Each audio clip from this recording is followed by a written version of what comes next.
What's up guys, Skittlerampage here. So today we have the top 10 worst anime Funko Pops of 2021. Let's check it out.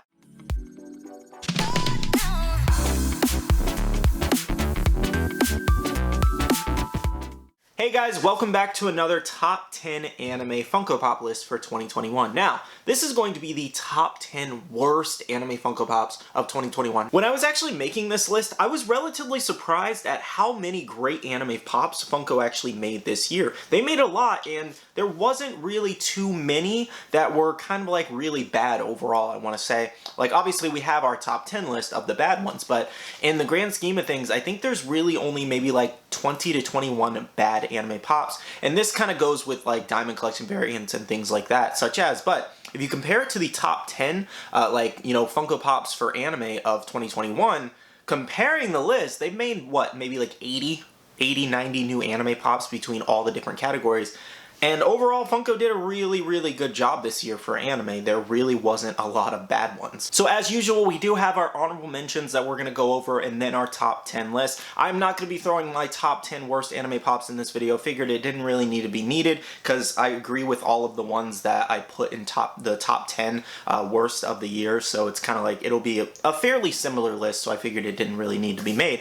However, before we actually jump into all of this stuff, I want you guys to comment down below, what were your top 10 worst, or which ones did you not like the most this year? Make sure to drop down your list below. Now, jumping into our honorable mentions, we do have our first one being All Might, the 10-inch glow. Now, back in 2020, they made the original 10-inch All Might, which that pop didn't even need to be made because we had a 4-inch All Might. We have several All Mights. This one is just him kind of in a fighting pose. I actually have the pop. Now that I think about it, I was like, you know what, I do have it. So it's this All Might pop, and you guys are seeing an image of it also, but essentially they made a glow-in-the-dark variant of that pop for Funimation, and it's just kind of like, why make a character glow that doesn't really glow? Like, his eyes glow when he's like using his power, but other than that, it's like, I don't think that's a glow-in-the-dark, material pop, essentially. So it was a really weird pop to be made. I would have liked All Might better as a 6-inch pop, and maybe Mount Lady as a 10-inch, or Gigantomachia, that one that's supposed to be coming next year, as a 10-inch. So it was just weird to make All Might as a 10-inch in general, and then making it a glow-in-the-dark variant. It just felt really silly, to be honest, and just did not need to be made. Another one we have for honorable mentions is Metallic Majin Buu, the evil version, Funimation exclusive. Now, I like the original Majin Buu pop. I thought it was a really cool design. Not top 10 worthy for our best ones, but I thought it was really cool because I do love the Majin Buu arc in Dragon Ball Z, but it didn't really need a metallic variant, or maybe even a variant with like steam coming out of the, the holes on him. I think that would have been really cool, but overall, metallic variant did not need to be made. We also do have a Diamond Pikachu from NYCC this year. Really weird because it's like super similar to all the other Pikachu pops, like super similar. There's maybe like, I think there's like 10 to 12 variants of Pikachu now, like between 10-inch pops and just all the variants. So another Pikachu was kind of a disappointment for NYCC. I feel like it could have been, that slot could have been filled with something else. And of course, Diamond Collection, just a variant of the original, common essentially. And then also most of the glitter ones and Diamond Collection ones, overall, they don't need those variants, like the silver metallic ones and all that. They just don't need those variants. Make new Pokemon versus, just glitterizing everything or diamondizing everything, So yeah, I felt like Diamond Pikachu kind of deserved to be in honorable mentions, even though a lot of people do love that one. Now, our last one for honorable mentions, before we jump into our top 10 worst of 2021, we do have the GameStop T-Bundle and Inosuke here. So, the reason that this one is in honorable mentions and didn't make the list exactly, I wanted to throw it in honorable mentions because I felt like it wasn't exactly list worthy, purely because it is an affordable variant for Inosuke that is maskless. However, it's just a head swap with the actual common. It's nothing crazy new. Obviously, you do have the unmasked Chase variant over at Chalice, and at first, that was the only way you could get Inosuke without his mask on, spending, $150 on Chase. However, now you do have the GameStop T-Bundle, which I think it's sold out currently, but in February, it'll probably go back in stock and restock. But it's just a simple head swap,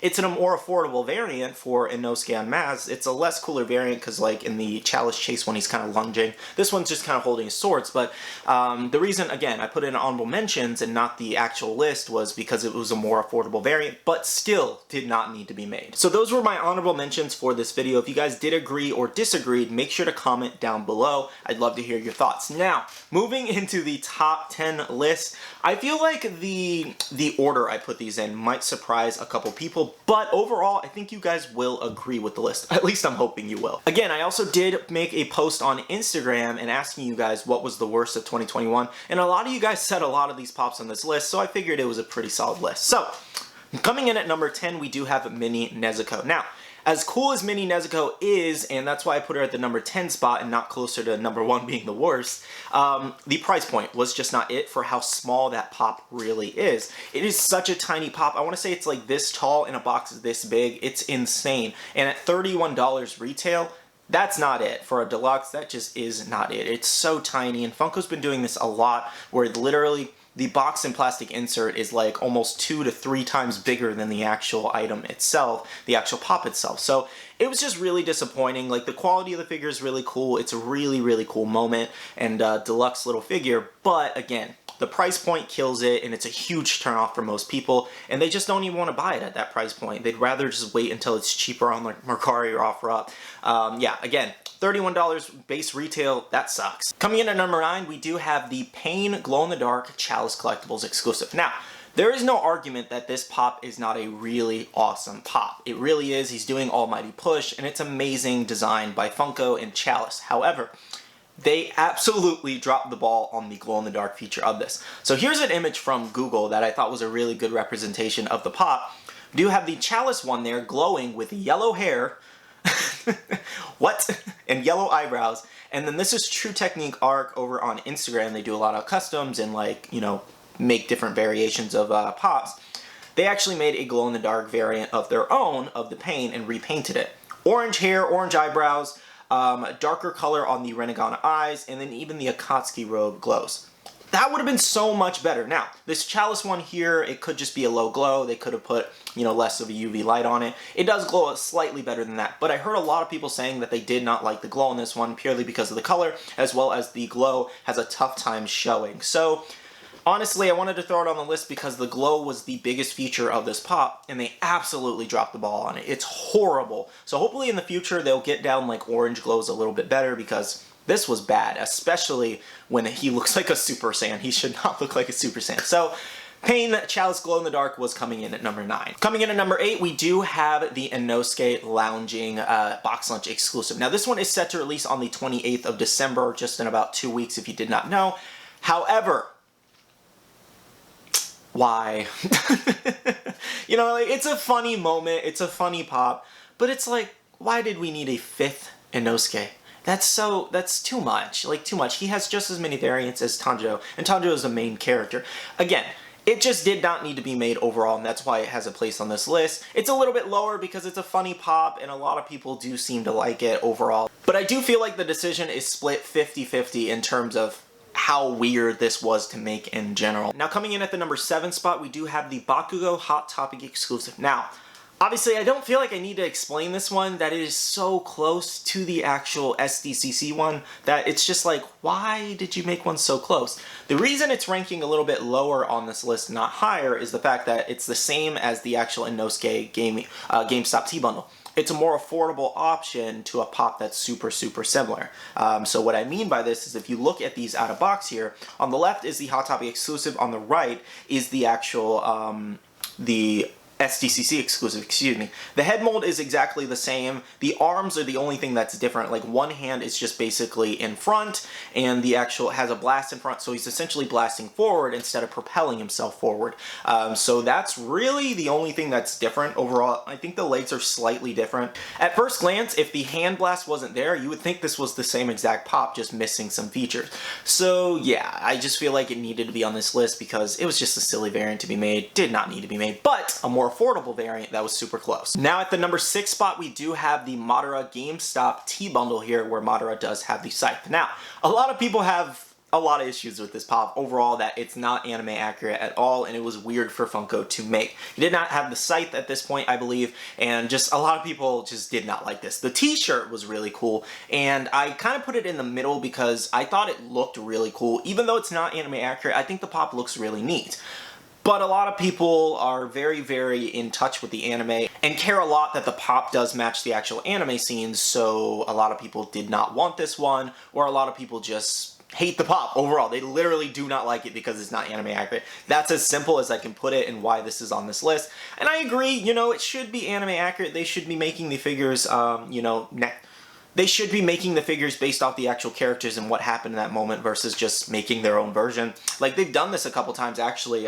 Like, with Super Saiyan 3 Gotenks, I think it's just called Super Saiyan Gotenks, and it's obviously Super Saiyan 3 Gotenks, the AA anime exclusive. I think with recently with the Goku, do I have that one out? Yeah, with this one. This is a good example as well of what Funko has been doing lately. Super Saiyan Goku with energy.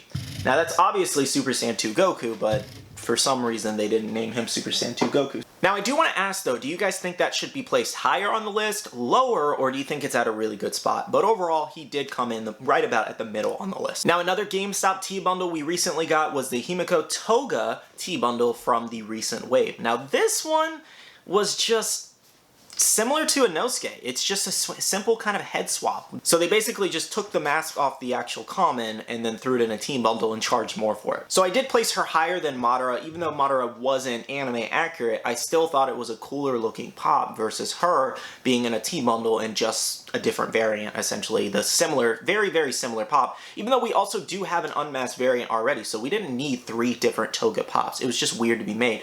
And then charging like $30, $32 for it just really sucks overall. So yeah, Toga coming in at number 5. The T-bundle wasn't it. Now, number 4, guys, we do have the silver metallic Pokemon here. So I basically wanted to just say all of them. Like, all of them this year, silver metallic, just a lot of people hated. Like, it was so weird to be made because so many people wanted shiny chase variants or shiny versions of the actual Pokemon versus silver metallic. I know it was an anniversary thing and Funko was trying to do something cool for the anniversary. I feel like they could have done something completely different. These just are so ugly. They're just not good looking at all. And silver metallic just looks weird on pops. Like, overall, it's just, and they keep doing it to everything. They keep making like 5,000 limited Hot Topic pieces and throwing the silver metallic on it and calling it limited. It's just not it. So definitely all of the silver metallic Pokemon, just not it this year. Number 3, we do have the All Might NYCC with bag and umbrella. As much as I love this pop and as much as I do like it in my collection, I agree with everybody that Funko should not have made this because it's, out of all the All Might moments, bag and umbrella, NYCC exclusive, that feels like such a waste of a con exclusive. Like, I feel like they violated the Comic-Con, like, sacred area with some of the NYCC releases they did this year. Like, so many variants of characters that have already been made 10 times over. And we got NYCC, bag, and umbrella, All Might. Again, as much as I love it, didn't need to be made. We could have gotten so many other characters from My Hero Academia. Literally so many other characters. Like, I would have taken the Principal Nezu as a new character over this All Might. Even though I do like the pop. Didn't need to be made. So number 3. At the number 2 spot, we do have Saitama, the Bait exclusive with bag and umbrella. Now, this one was a little bit interesting on its release because Bait only released it at the actual, I think, event and in their store. They didn't release it online, so more people couldn't even get this one. And I thought that was weird. Personally, I thought that was weird they didn't release it online because you would get way more sales online versus people actually, you know, going to New York and going to the store and going to the event because, you know, pandemic, COVID, and everything like that. So I thought it was a weird thing to not release it online, but that's just me. Anyways, it's not one I really needed in the collection anyways. I don't really collect One Punch Man, but Saitama with bag, as funny as it is, and it's like exactly Saitama's character, no. That's all I have to say, no. We could have got a serious face Saitama, got him in an action pose, fighting something, ripped up clothing, something, you know? And we got him with a grocery store bag, so okay. Number 2, it had to be in the top 3. Now, number 1, I'm sure a lot of you did guess this one because it's probably the worst exclusive of 2021 for anime, and that is the Tomura and Shigaraki 2-pack for Funimation. This is just something Funko's been doing within the last year. 4-packs, 2-packs, 3-packs. They've just repackaging commons, throwing it in a 2-pack, 3-pack, or 4-pack, and throwing an exclusive sticker on it, and charging double, triple, or quadruple. Now, you could argue that if you don't have these 2 pops, now you do have them in an exclusive 2-pack, which is arguably better than 2 separate commons. I agree. I have the 2-pack. I thought it was really cool. did not need to be made, because it's like, it feels like 100% a cash grab just to get rid of extra stock that you have, throwing them in a 2-pack and charging $25 for them. So yeah, it did suck, and I feel like it was one of the worst kind of like exclusives of 2021, because they've just been doing that a lot recently, and I wish they would stop doing it and just make other characters and make other exclusives. It feels like a waste of an exclusive to get 2 commons or 3 commons thrown into a multi-pack and then charged extra for something you already have in your collection that was released about a year ago. So Tomura and Shigeaki 2-pack for Funimation was #1 this year for the top worst anime pop of 2021. So that was my list for 2021 of the top 10 worst anime Funko Pops. Did you guys enjoy this video? Did you guys agree with my list? Do you guys disagree? Make sure to comment down below. Again, I try to keep bias out of these videos the best I can. It's really hard. I try to take a different approach. But I do feel like it was a solid list. I feel like I hit all the points of all the bad anime pops. Would you add anything to the list? Would you change anything to the list? Let me know your thoughts down below. Thank you for all the support on the last top 10 for the top 10 best anime. I'm glad you guys enjoyed that video. Actually, I wanted to mention this. I was surprised. I thought a lot of people would have some gripes with the, #1 spot, Luffy Gear 4, but a lot of people agreed. And a lot of you guys took the video really, really well, so I was really happy about that. Now, I am hoping for 2022, we have a lot of crazy anime lines coming out, like Jujutsu Kaisen, Black Clover, Naruto, Boruto, and many, many more. I'm hoping that there are less variants of characters and more new characters, as we are seeing so far. Maybe Funko will change things, we don't know. But from all the lists, honestly, it's looking like a really good year for 2022 for anime. I'm not gonna lie. Like, I'm very, very excited for next year and all the pops that I get to review and all that. I think it's gonna be a lot of fun. And I really think, based off the list, there's gonna be maybe 15 bad ones. Maybe similar to this year, where there really weren't too many bad ones. Literally, this list was not that hard to make, because there was very, very few bad anime pops this year overall. I think Funko did a really good job again for 2021. So very happy about that. Thank you so much, Funko. We're getting better as the years go on. I won't lie, we are getting better. But no more 2-packs, no more silver metallics, no more metallic variants or glow-in-the-darks and things like that. If you're gonna do glow-in-the-dark, please do it right, because Pain was awful. But overall, that's it. That's pretty much it for this video. If you guys did enjoy, smash that like button down below, subscribe and click that notification bell if you're new. I'd love to have you around for daily videos. I do want to say a huge shout out to my patrons. Thank you so much for the continued support. You guys are truly amazing, and thank you so much for choosing to support me and my channel. If you guys want to check out the Patreon, the link is down below. We do have a Patreon-only Discord where a lot of fun is had and a lot of news is shared. I do want to tell you guys to make sure to check out the Facebook group. It's Buy, Sell, and Trade, and you can make a ton of friends, as well as be following my social media. It's Instagram, Twitter, and TikTok, all at Skittlerampage. All right, love you guys. See you guys in the next one. See you guys later. Bye.